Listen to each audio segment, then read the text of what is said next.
ஸ்லோவா போகுது, மறுபடியும் மியூசிக் வாசிச்சா ஃபாஸ்டா போகுது, மறுபடியும் நிறுத்துது ஸ்லோவா போகுது.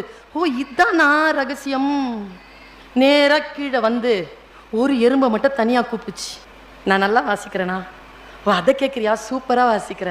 நான் வாசிச்சா என்ன நடக்குது? உழைப்பு என்ன வழியே தெரியாம 10 அரிசிக்கு 15 அரிசி நான் வந்து சம்பாதிச்சிடுறேன்.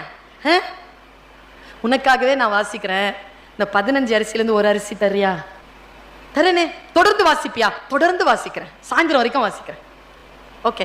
இப்படி 10,000 எறும்போட பேச்சுவார்த்தை முடிச்சிருச்சு. உழைக்கிற எறும்பு ஒரு நாளைக்கு 10 அரிசி சம்பாதிக்க தான் விரும்பியதை செய்து கொண்டு அதை மார்க்கெட் செய்த ஒரு வெட்டுக்கிளி ஒரு நாளைக்கு 10,000 சம்பாதித்தது என்பதனை மட்டும் நினைவில் வைத்துக் கொள்ளுங்கள். எது மிக ஆழமா உங்கள் ஆன்மா எதை மிக ஆழமாக தேடுகிறதோ என் தோழமைகளே, அதற்குள் நீங்கள் உங்களை செலுத்திக் கொள்ளுங்கள் என்கிறேன் நான். அது உங்களை வாழ வைக்கும்.